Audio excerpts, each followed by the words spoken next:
তুমি এখানে কি করতেছো এই ফাঁড়িতে বারোয়াখালী তদন্ত কেন্দ্রে? তোমার নাম সুনিতা কি জানি নাম? হ্যাঁ সুনিতা হ্যাঁ হ্যাঁ হ্যাঁ, সাথী। ওই যে সোনাবাজু বেরিবাদের ওইখানে যে রোডের ঢালে একবার আসছি, লাগিয়েছিলাম আমরা হ্যাঁ এখানে। হ্যাঁ ওই যে আপনারা। ওইটার হ্যাঁ, কি অবস্থা এখন? এখানে আসছো কেন? এখানে মানে ওই যে আপনারা তো আমার অনেক সাহায্য করছে, আমি সাহায্য পাইছি এবং টিউন স্যারও আমার অনেক সাহায্য করছে, এসিলেন স্যারও আমার অনেক সাহায্য করছে। আপনারা বলছিলেন তার কারণে আমি অনেক সাহায্য পাইছি এবং ওই জায়গায় আমি থাকার অনুমতিও পাইছি। আচ্ছা আচ্ছা। এখানে তো মনে করেন আমার প্রতিবন্ধী ছেলে নিয়ে আমি সারাক্ষণ বসে থাকা লাগে। আমার স্বামী যা কাম করে তাতে আমার মোটামুটি খুব একটা চলে না।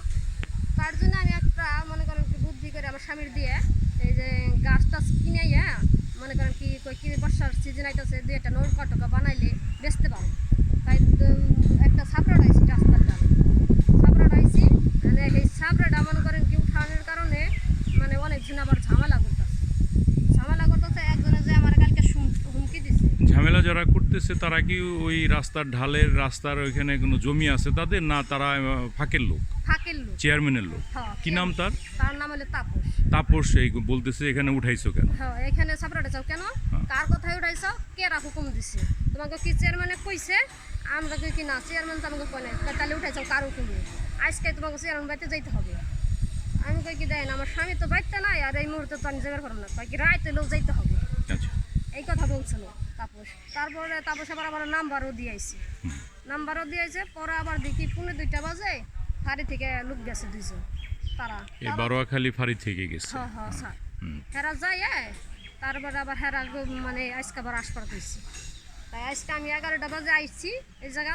স্যারের নাম্বার দিয়েছে, স্যারের ফোনও দিছি, স্যারে বলছে যে কোন স্যার গেছিল ফাঁড়ি থেকে? তার নাম্বারটা কি মনে আছে? এটাকে ফাঁড়ির ইনচার্জ তো রমজান স্যার আছে একজন, তারপরে বুরহান, এসআই বুরহান। আপনি কি নাম বলতে পারেন? নাম জানি না স্যার। আচ্ছা আচ্ছা, ডাকসে আসছেন। আচ্ছা ঠিক আছে, নাম তাহলে এই ব্যাপারে আপনি আসছেন। আর এর আগে আপনার ওই যে যেটা ঢালে যে আপনাদের উঠাই দিতে চাইছিল, আমরা ওইখানে মানবাধিকার গেলাম, সাংবাদিক গেলাম, তারপরে ইউনো মহোদয়ের সাথে আলাপ করলাম, তো এটা তো আপনার থাকার অনুমতি পাইছেন। সর্বশেষ চেয়ারম্যান পিছু হটে গেছে। যারা ওইখানে আপনাদের উঠাইতে চাইছিল তারা তো এখন আর ডিস্টার্ব করে না আপনাদের? আচ্ছা আচ্ছা। তার ওই যে ওর নাম জানি কি, আরেকটা ফ্যামিলি আসলো, শিল্পীরা। আচ্ছা, ওরাও আছে ওইখানে? আচ্ছা আচ্ছা, আমরা যাবো আবার আপনাদেরকে দেখতে। তো আচ্ছা ঠিক আছে, আপনি আমার নাম্বার যদি না থাকে আপনাকে আমার নাম্বার দিয়ে যাচ্ছি। যদি এখানে কি হয় এমন আছে, ভালো সিদ্ধান্ত দিতে পারে আপনাদের পক্ষে। যেহেতু আপনারা গরিব মানুষ, রোডের ঢালে থাকেন, গোবর খাবর গয়টা মেলবেন, কাঠ কিছু রাখবেন, সেটা তো রোডের পারেই হবে।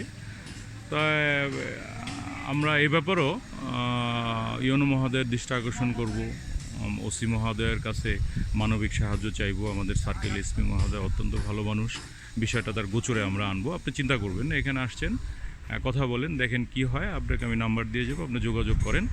আর এরপরে চেয়ারম্যানের পক্ষ থেকে যদি কোনো আরও অন্য কোনো খারাপ ব্যবহার করা হয় বা হুমকি দামকি প্রেশার কিছু করা হয়, আপনি আমাদেরকে জানাবেন, আমরা চেয়ারম্যানের সাথেও কথা বলবো। হ্যাঁ হ্যাঁ। আর আচ্ছা আচ্ছা, হ্যাঁ হ্যাঁ দেখছি। তো ঠিক আছে, আপনার অসুবিধা নেই, আমরা আপনার পাশে আছি, চিন্তা করবেন না। ঠিক আছে, ওকে ঠিক আছে।